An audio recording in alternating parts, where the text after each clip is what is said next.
I am sharing something a little personal that I don't really talk about very often, and that is why I became an extreme minimalist and what I think about minimalism 17 years later. Now, before you envision this perfect house with white walls and one mug on a table, this is not that story.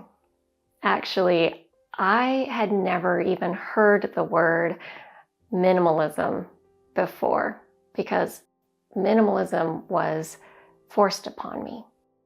I became a minimalist through one of the toughest times in my life when everything I thought mattered was stripped away and what was left was everything that truly mattered. The secret of happiness, you see, is not found in seeking more, but in developing the capacity to enjoy less. Let's start at the beginning. 2008. I had everything that I thought was important to me. Back then, I thought that having more was what I should strive for. And so that's what I did. I lived in a large, beautiful home in a resort town, and my husband had a good job, making pretty good money, and we had 3 beautiful children. And I decorated every room. Of course, the kids' rooms were covered with all the things, with the toys and the cute clothes. And my house was cutely decorated, and I went shopping on the weekends. I thought everything was ideal. But looking back, I see how much of my identity was really attached to these superficial surface things. And my true identity was, well, I was kind of lost, I think, looking back. Because I had put so much emphasis on material items, I didn't look inward very often. Then the 2008 recession hit. My husband lost his job, and our bank account dwindled rapidly, quicker than we anticipated. With 3 kids to care for, we had to make some really difficult, very uncomfortable decisions. We went from a big home to a smaller home and ended up in a tiny apartment. We pretty much sold everything that wasn't nailed down to pay bills.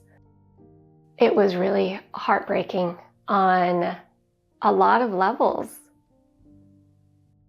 Because my identity was so tied to my belongings, I felt like I was saying goodbye to pieces of myself.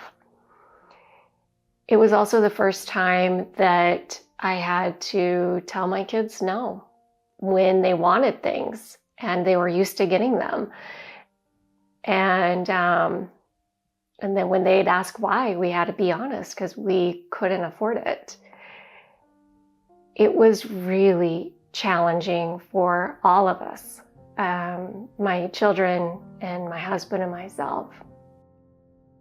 My husband and I were really scared and very uncertain of how life was going to play out for us at the time. My husband's self-confidence really took a hit with losing his job.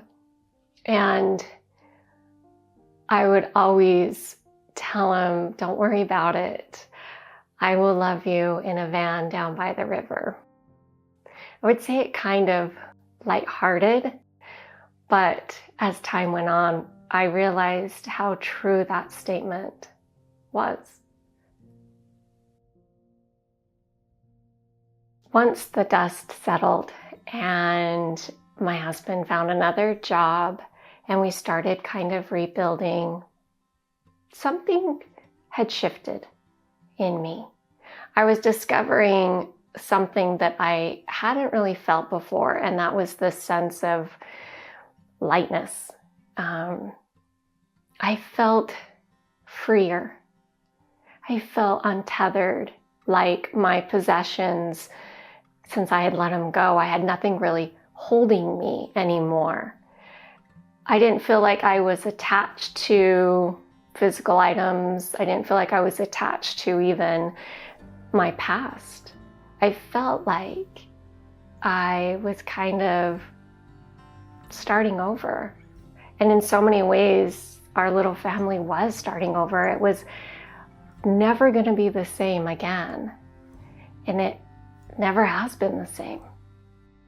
I realized that joy and happiness is not found at a store. And that the things that I used to cherish so much and hold on to and fought for tooth and nail not to let go of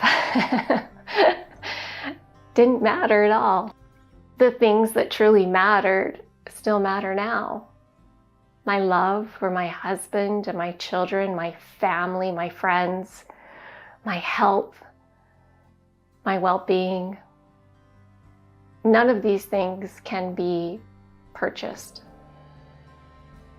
My relationship with stuff has completely changed. It is not even the same at all. I really don't care about things, possessions, like I did.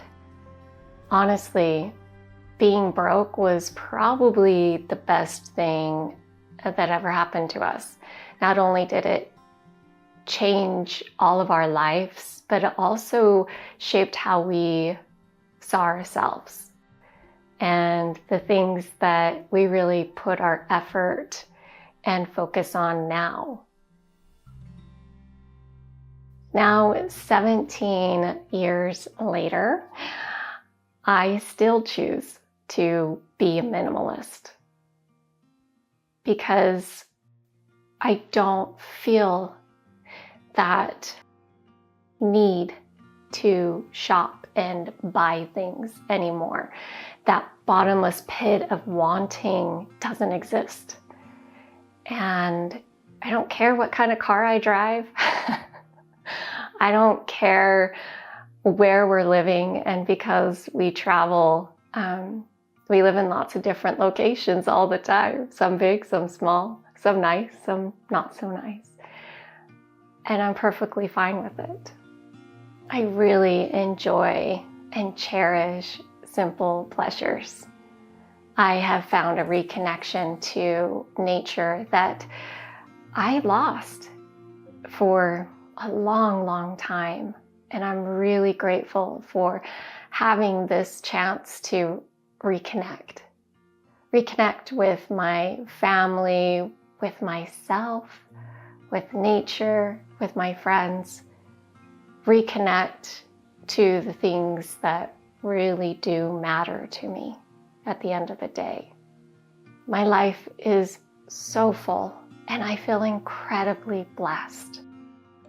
Not because I have a bunch of stuff, not because I own a house even. I feel blessed because of the people in my life, my purpose. I feel blessed because I'm healthy. I feel blessed because my life is very, very full.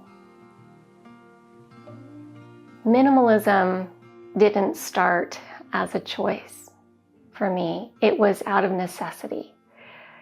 So if you are in a time in your life right now that is less, maybe you're struggling financially, I want you to know that it's going to be okay. Everything is working out exactly as it should. for your benefit. Sometimes we just can't see it because of the heaviness and the weight of what is happening in that moment. Hang in there. Thank you so much for joining me today. Have a beautiful day, my friend.